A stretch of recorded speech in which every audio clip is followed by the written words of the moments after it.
कर दो।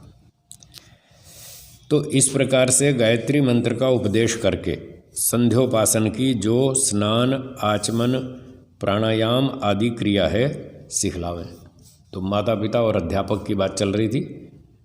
माता पिता घर में सिखाएं, अध्यापक गुरुकुल में सबसे पहले यही सिखाएं मंत्र विद्यार्थी को, और फिर आगे उसका कार्यक्रम।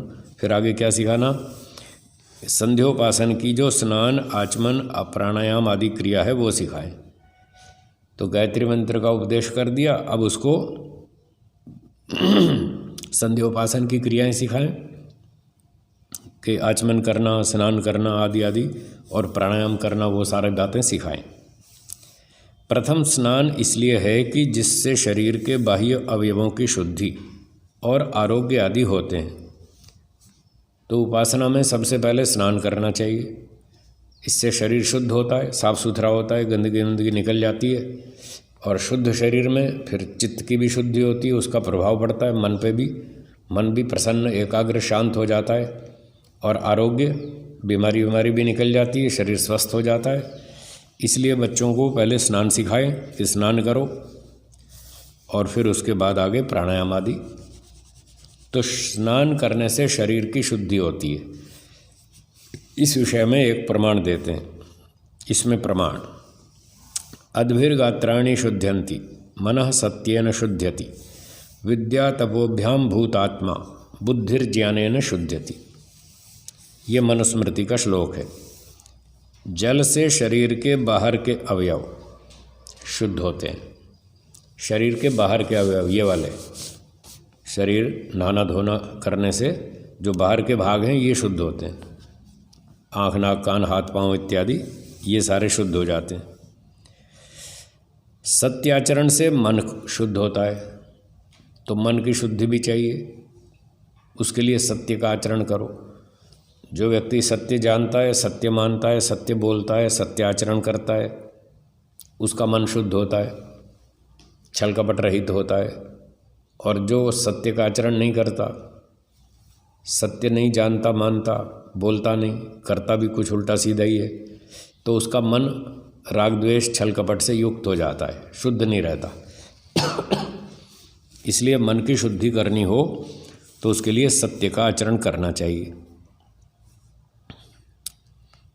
फिर कहते हैं विद्या तपोभ्याम भूतात्मा। विद्या और तप अर्थात सब प्रकार के कष्ट भी सहकर धर्म ही के अनुष्ठान करने से जीवात्मा शुद्ध होता है। तो आत्मा भी शुद्ध और मलिन होता है। अभी तो कहा था आत्मा मलिन नहीं होता, अब कह रहे हैं मलिन होता है। तो मलिनता दो प्रकार की है। एक तो जैसे कपड़े की बताई थी अभी, कपड़ा नाली में गिरा देंगे तो वो अशुद्ध हो गया। भौतिक गंदगी कपड़े को चिपटती है, ऐसी गंदगी जीवात्मा को नहीं चिपटती। इस दृष्टिकोण से वो सदा शुद्ध ही रहता है, कभी अशुद्ध नहीं होता। नाली में जाए, कूड़े में जाए, कचरे में जाए, शरीर में रहे, कहीं भी रहे, कोई फर्क नहीं पड़ता उसको, गलता सड़ता नहीं, और उसमें कोई दुर्गंध, सड़ान और गंदगी कोई चिपकती नहीं। इस दृष्टि से जीवात्मा सदा शुद्ध रहता है।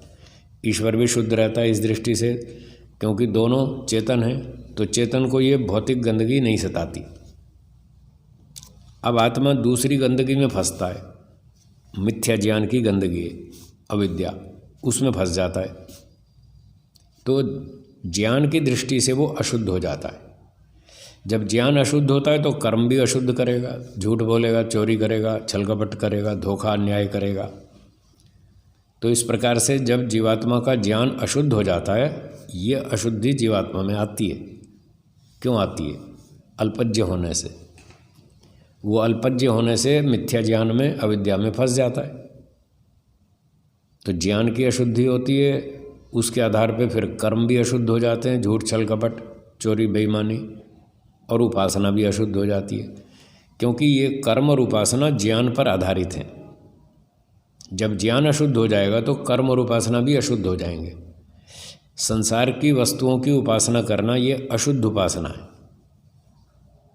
मिथ्या ज्ञान क्या है कि संसार में बहुत सुख है, ये मिथ्या ज्ञान है, ये अशुद्ध ज्ञान है। इस अशुद्ध ज्ञान से फिर उसकी उपासना भी अशुद्ध हो जाती है। वो फिर मिठाई की उपासना करेगा, खाना पीना, फैशन, कपड़ेबाजी, इन्हीं चीज़ों की, गीत संगीत की उपासना करता है वो। तो ये सारी संसार की 5 इंद्रियों के भोगों की उपासना, ये सब मिथ्या उपासना है, सब अशुद्ध उपासना है। इस प्रकार से ज्ञान, कर्म और उपासना की दृष्टि से जीवात्मा अशुद्ध होता है। अब जब अशुद्ध होता है तो फिर उसको शुद्ध करना पड़ेगा, तभी उसका मोक्ष होगा। तो कैसे शुद्ध करें? महर्षि मनु जी ने कहा विद्या और तप से आत्मा की शुद्धि होती है। तो विद्या पढ़ो, विद्या पढ़ेंगे तत्व ज्ञान प्राप्त होगा, अविद्या हट जाएगी, आत्मा शुद्ध हो गया। तो ज्ञान को ठीक करना है और दूसरा तप करना है, तपस्या करो, सहन करो, कष्ट सहन करो। आपको लगा दिया ड्यूटी पे, चलो 2 घंटा खेत में काम करो। अब वो कष्ट होता है, फावड़ा चलाना पड़ता है, कमर दुखती है दुखती है ना, हाँ, तो वो तपस्या करनी पड़ती है। पुराने इतिहास में बताते हैं, कौन था वो, आरुणी, हाँ, उसको लगा दिया खेत में, चल भाई यहाँ बैठा रहे, यहाँ पानी खेत का टूटना नहीं चाहिए। तो उसने बहुत कोशिश की, मट्टी लगाई, फिर वो कट गई, तो खुद ही लेट गया। तो कितनी तपस्या है, तो ऐसे करना पड़ता है। तो भूख, प्यास, गर्मी, ठंडी आदि सहन करना, ये तप है। ऐसी तपस्या करने से ज्ञान और कर्म दोनों शुद्ध हो जाते हैं जीवात्मा के। तो इस तरह से जीवात्मा की शुद्धि हो जाती है। धर्म का अनुष्ठान करने से जीवात्मा शुद्ध हो गया। और अंत में है बुद्धिर्ज्ञानेन शुध्यति। ज्ञान अर्थात पृथ्वी से लेके परमेश्वर पर्यंत पदार्थों के विवेक से, तो पृथ्वी से लेके परमेश्वर तक सारे पदार्थ जितने भी हैं उन सब का ज्ञान प्राप्त करो, उनका विवेक प्राप्त करो। तो उस विवेक यानी शुद्ध ज्ञान से बुद्धि अर्थात दृढ़ निश्चय पवित्र होता है। तो जब हम ईश्वर को जान लेते हैं, पृथ्वी को, जल, अग्नि, वायु को, पंचमहाभूत को जान लेते हैं, आत्मा, मन, बुद्धि, इंद्रियां, ईश्वर, सब चीज़ को जान लेते हैं, तो हमारा बुद्धि का जो निश्चय है वो शुद्ध हो जाता है। हमें कोई संशय नहीं रहता, हर चीज़ क्लियर हो जाती है कि हाँ ईश्वर ऐसा है। कभी अवतार नहीं लेता, कभी वो रूप धारण नहीं करता, कोई आकार वाला नहीं है, निराकार है, कभी दुखी नहीं होता, सदा आनंद में रहता है, सदा न्याय करता है, अन्याय कभी नहीं करता। तो ये सारी बातें समझ लेने से फिर बुद्धि भी पक्की हो जाती है, निश्चित मति हो जाता है व्यक्ति, संशय नहीं रहता, हर चीज़ क्लियर हो जाती है कि पृथ्वी में जो ये अनाज, फल फूल, शाक सब्जी उत्पन्न होती है, ये पेट भरने के लिए तो ठीक है, शरीर को स्वस्थ बलवान बनाने के लिए ठीक है, इस दृष्टि से इनका उपयोग कर लिया जाए। पर ये आत्मा को पूरी तरह से आनंदित नहीं कर सकती, तृप्त नहीं कर सकती, ये समझ लेना, ये है शुद्ध ज्ञान। तो इस शुद्ध ज्ञान से जब पृथ्वी को हमने समझ लिया, पानी और अग्नि और सब पंचमहाभूत को समझ लिया और सब जीवात्माओं को भी समझ लिया, कोई भी 100% सुख देने वाला नहीं है, ये सारा ज्ञान प्राप्त हो गया। ईश्वर ही हमको मोक्ष दे सकता है, सब दुखों से छुड़ा सकता है, बढ़िया आनंद की प्राप्ति करा सकता है। जब इतना ज्ञान प्राप्त हो गया तो फिर अब कोई संशय नहीं रहा। तो बुद्धि की शुद्धि का तात्पर्य है कि फिर संशय नहीं रहेगा, जो भी हमारा डिसीजन है वो एकदम क्लियर होगा, शुद्ध होगा, स्पष्ट होगा, सत्य होगा, सही होगा। तो हमारी बुद्धि शुद्ध हो गई। अब हम जो भी आगे बात सुनेंगे उसका निर्णय फटाफट क्लियर होता रहेगा कि ये बात ऐसी है, ये बात ऐसी है, ये अच्छा काम है, ये बुरा काम है, ये करना है, ये नहीं करना। तो हमारे सारे निर्णय बिल्कुल ठीक ठाक होंगे। ये बुद्धि की शुद्धि का तात्पर्य है। तो 4 प्रकार की बात महर्षि मनु जी ने बताई, किस प्रकार से किस किस वस्तु की शुद्धि होती है। तो शरीर की शुद्धि तो स्नान से होती है, जल आदि से। इससे स्नान भोजन के पूर्व अवश्य करना। तो खाने पीने से पहले स्नान जरूर करो, शरीर को शुद्ध बनाओ, स्वस्थ बनाओ, बलवान बनाओ, हैं, पवित्र बनाओ। फिर उसके बाद खाना पीना आदि सारे काम करने चाहिए। अब दूसरा है प्राणायाम। तो पहला काम ये बताया विद्यार्थी को कि चलो स्नान करके आओ, साफ सुथरे शुद्ध होकर आओ। अब दूसरा प्राणायाम करो। इसमें प्रमाण देते हैं, प्राणायामाद अशुद्धि क्षये ज्ञान दीप्तिर अविवेक ख्याते। वैसे योग दर्शन में सूत्र थोड़ा अलग ढंग से है, यहाँ उन्होंने प्राणायाम का प्रसंग था तो ऐसा जोड़ दिया। तो प्राणायाम से ज्ञान बढ़ता है, अविद्या का नाश होता है। हिंदी पढ़ता हूँ मैं। जब मनुष्य प्राणायाम करता है तब प्रतिक्षण उत्तरोत्तर काल में अशुद्धि का नाश और ज्ञान का प्रकाश होता है। ये बात वैसे योग दर्शन में प्राणायाम के प्रसंग में भी है, पर शब्द थोड़े से अलग हैं। यहाँ थोड़े अलग शब्द हैं, अर्थ तो एक ही है, कोई अर्थ में झगड़ा नहीं है। तो जब मनुष्य प्राणायाम करता है तब क्या होता है? प्रतिक्षण उत्तरोत्तर काल में, उत्तर उत्तर माने अगला अगला काल, समय, अगले अगले समय में। तो जैसे जैसे प्राणायाम करता जाता है व्यक्ति, 1 साल हो गया तो उसकी शुद्धि हो जाएगी 1 साल में, फिर 1 साल और हो गया, 2 साल हो गए, तो उत्तर उत्तर काल में आगे आगे जैसे जैसे समय बीतेगा, जैसे जैसे उसका प्राणायाम का अभ्यास लंबा होता जाएगा, वैसे वैसे उसकी शुद्धि बढ़ेगी और अशुद्धि कम होगी।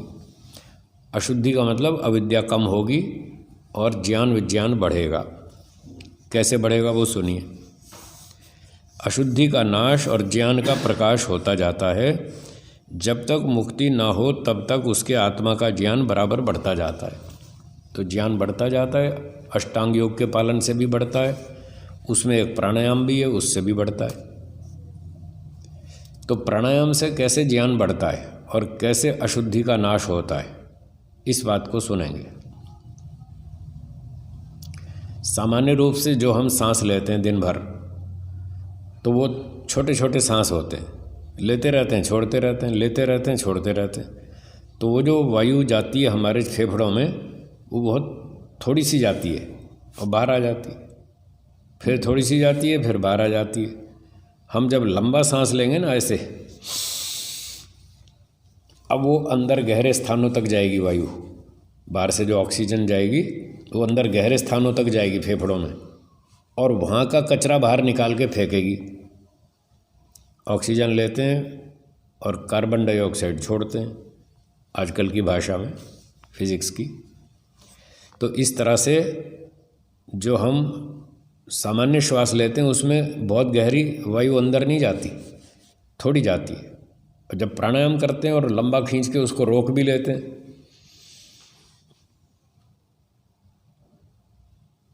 तो वो अंदर जाके बहुत सारा कचरा निकाल के बाहर फेंकती है ये वायु।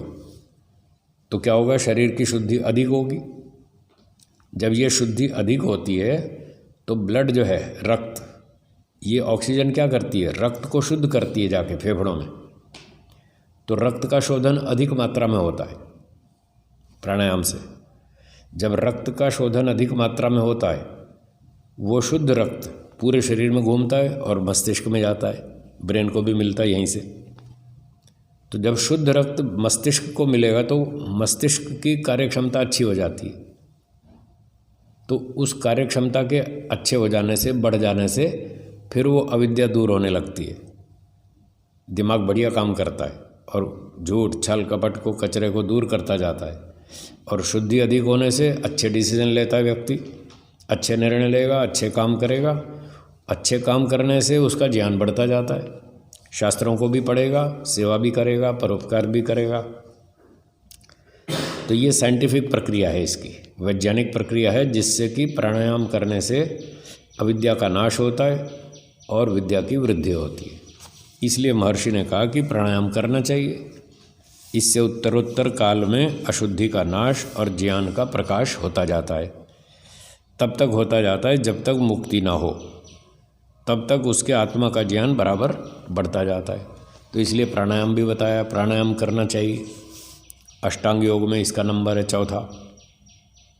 ठीक है। अब प्राणायाम से मनु जी कहते हैं क्या क्या होता है, एक अगला श्लोक है। दह्यन्ते धूमायमानानां धातूनां च यथा मलाः तथा इंद्रियाणां दह्यन्ते दोषाः प्राणस्य निग्रहात्।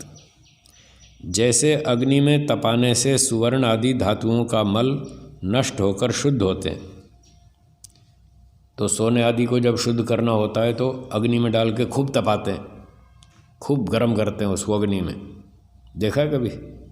मैंने देखा है सुनार के यहाँ देखा, उसको खूब भट्ठी में गर्म करते हैं, लाल, एकदम लाल हो जाता है। तो उससे क्या है, उसकी अशुद्धि जो दूसरी धातुएं उसमें मिक्स थी वो अलग हो जाती हैं। तांबा है, कोई और लोहा है, कोई और चीज़ का सम्मिश्रण है, वो अलग हो जाता है, सोना अलग हो जाता है। तो जैसे तपाने से, अग्नि में तपाने से सुवर्ण आदि धातुओं का मल नष्ट हो जाता है और वो शुद्ध हो जाते हैं, वैसे ही प्राणायाम करके मन आदि इंद्रियों के दोष क्षीण होकर निर्मल हो जाते हैं। ऐसे ही प्राणायाम करने से मन आदि के दोष हट जाते हैं, इंद्रियों के दोष हट जाते हैं। जैसे मैंने अभी बताया, ऑक्सीजन अच्छी मिलेगी तो गहराई तक जाएगी, शुद्धि अधिक होगी और हमारी कचरा वचरा बाहर निकल जाएगा, मन मस्तिष्क सब बढ़िया हो जाएगा, कार्य क्षमता अच्छी होगी, डिसीजन पावर बढ़िया होगी। तो इस तरह से हमारा प्राणायाम से लाभ होता है। प्राणायाम की विधि, अब आगे विधि बताते हैं। तो महर्षि जी कह रहे हैं कि बच्चों को, विद्यार्थियों को इस प्रकार से प्राणायाम का लाभ समझाएं, स्नान का लाभ समझाएं, स्नान करना सिखाएं, फिर प्राणायाम करना सिखाएं। अब उसकी विधि बताते हैं। प्रच्छर्दन विधारणाभ्याम व प्राणस्य, ये भी योग दर्शन का सूत्र है, पहले पाद में ही है।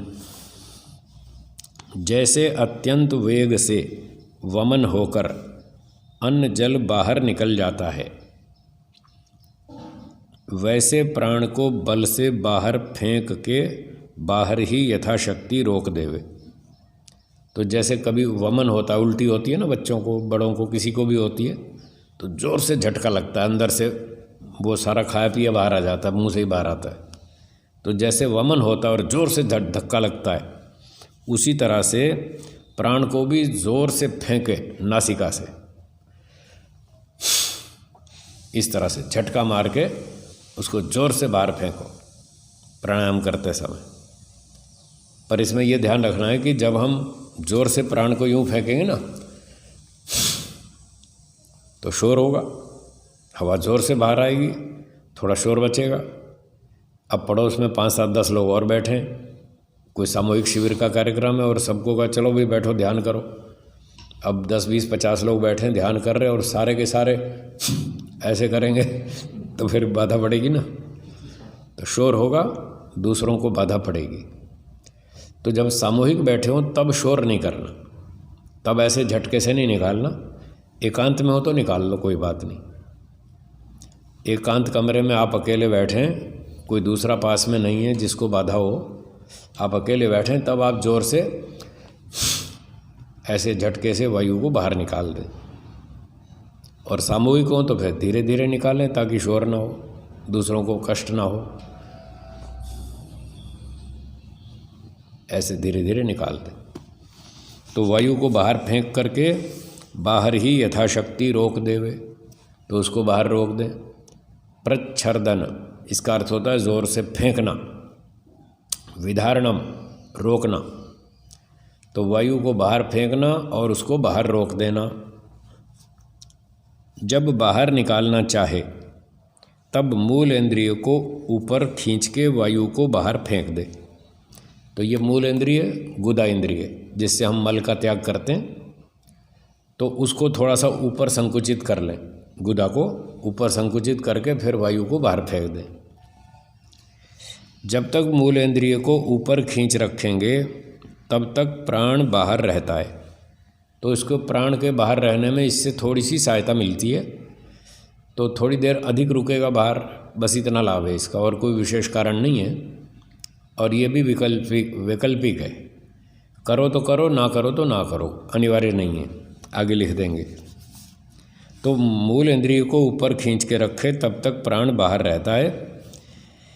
इसी प्रकार प्राण बाहर अधिक ठहर सकता है, बस थोड़ा सा देर ज़्यादा रुकेगा बाहर, इतनी बात है। जब घबराहट हो तब धीरे धीरे भीतर वायु को लेके, जब घबराहट होने लगे, भाई अब श्वास को हम बाहर नहीं रोक पा रहे, अब घबराहट होने लग गई, तो छोड़ दो, धीरे धीरे वायु भीतर अंदर भर लो, ऐसे ही नासिका से वापस पूरी छाती में वायु भर लें। ये एक प्राणायाम पूरा हो गया। इसमें 3 क्रियाएं हुई। पहली, वायु को बाहर फेंकना, झटके से या धीरे धीरे जैसे भी, तो बाहर फेंकना एक क्रिया। फिर बाहर रोक देना, दूसरी क्रिया। जब घबराहट हो तो छोड़ के वायु धीरे धीरे अंदर भर लेना, ये तीसरी क्रिया। जब हम वायु पूरी अंदर भर लेंगे छाती में, यहाँ तक एक प्राणायाम पूरा हो गया। इसको योग दर्शन में बाह्य प्राणायाम कहते हैं। बाह्य प्राणायाम, बाह्य का मतलब जिसमें वायु को शरीर से बाहर रोकना है, वो बाह्य प्राणायाम। तो यहाँ पर कुछ लोग दूसरे शब्दों का भी प्रयोग करते हैं, वो नहीं करना चाहिए। रेचक, पूरक, कुंभक आदि ऐसे शब्द बोलते हैं, वो हठ योग के शब्द हैं, उनका प्रयोग नहीं करना चाहिए। वो तो एक क्रिया का नाम है। रेचक का अर्थ है बाहर फेंकना, बस। तो इस प्राणायाम में तो 3 क्रिया है, एक थोड़ी है, इसलिए वो इसके समकक्ष नहीं है शब्द, और वो ऋषियों के शब्द भी नहीं है, इसलिए उनका प्रयोग ना करें, बाह्य शब्द का प्रयोग करें कि हम 3 बार बाह्य प्राणायाम करेंगे, ऐसे बोलो। 3 बार हम आभ्यंतर प्राणायाम करेंगे, वो दूसरा प्राणायाम है। तो यहाँ बाह्य की बात है, वायु को बाहर निकालना एक क्रिया, और बाहर ही रोकना दूसरी क्रिया, फिर अंदर भर लेना तीसरी क्रिया। तो ये 3 क्रियाएं करें। तो भीतर धीरे धीरे वायु को भीतर लेकर फिर वैसे ही करता जाए, यानी दोबारा रिपीट करे, तीसरी बार, चौथी बार, 5वीं बार। जितना सामर्थ्य और इच्छा हो उतना करे, जितनी ताकत हो। 3 बार कर सकते हैं, 4, 5, 7, 8, मैक्सिमम 21। अधिकतम एक समय की उपासना में 21 प्राणायाम कर सकते हैं हम, इससे ज़्यादा नहीं। हर चीज़ की सीमा होती है, लिमिट होती है। सीमा से काम करना सुखदायक, लाभदायक होता है। घी खाना स्वास्थ्य के लिए अच्छा है, लेकिन मात्रा से अधिक खाओ तो हानिकारक है। भोजन खाना अच्छा है, पर ज़्यादा खाओ तो वही दुखदायक है। तो प्राणायाम करना अच्छा है, पर अधिक करो तो वही हानिकारक हो जाएगा। इसलिए अधिकतम सीमा महर्षि जी ने संस्कार विधि में 21 लिखी है, कम से कम 3 और अधिक से अधिक 21। और रुग्णावस्था हो तो 3 भी नहीं, फिर कोई नहीं, प्राणायाम नहीं करना। रोगी हो तो नहीं करना। शरीर ठीक है, स्वस्थ है, खांसी जुकाम बुखार कुछ इस तरह का रोग नहीं है, कोई टीबी कैंसर आदि हार्ट ट्रबल नहीं है, तो प्राणायाम करना। और अगर रोगी हो तो फिर नहीं करना। तो जितना सामर्थ्य और इच्छा हो उतना प्राणायाम करें, 3, 4, 5, 7 बस सामान्य रूप से। 21 तो बहुत पहलवान के लिए, जो बहुत मजबूत पहलवान है, कुश्ती लड़ता है, घी दूध मक्खन मलाई खूब खाता है, जम के चिकनी चीज़ें खाने को मिलती हैं, उसके लिए 21 सीमा, हर आदमी के लिए नहीं है। हाँ, चलिए। और मन में ओम इसका जप करता जाए। प्राणायाम करते समय मन को खाली नहीं छोड़ना, ओम का जप करना। ओम भूः, ओम भुवः, ओम स्वः, ये प्राणायाम मंत्र है संध्या में, तो इसका प्रयोग कर सकते हैं। केवल ओम भी बोल सकते हैं। ओम, हे ईश्वर आप सर्वरक्षक हैं, आप हम सबकी रक्षा कीजिए। तो इस तरह से ओम बोलना, उसका अर्थ बोलना। और चाहे तो ओम के साथ कोई शब्द ईश्वर का गुण और भी जोड़ सकते हैं। ओम न्यायकारी, ओम आनंदः, ओम सर्वरक्षक, ओम सर्वज्ञ, ऐसे भी कर सकते हैं। कोई ना कोई मंत्र मन में पाठ करना है प्राणायाम करते समय, मन को खाली नहीं छोड़ना। तो मंत्र पाठ करेंगे तो ईश्वर में मन टिकेगा। इस प्रकार करने से आत्मा और मन की पवित्रता और स्थिरता होती है। तो इस तरह से जप करना, ओम का प्राणायाम भी करना, मन की और आत्मा की स्थिरता होगी, मन और आत्मा शुद्ध बनेंगे। और इस प्रकार से विद्यार्थी को उपासना सिखानी, संध्या उपासना आदि। ठीक है, तो समय के अनुसार यहाँ विराम देते हैं, बाकी चर्चा फिर करेंगे। एक बार ओम का उच्चारण करेंगे। ओम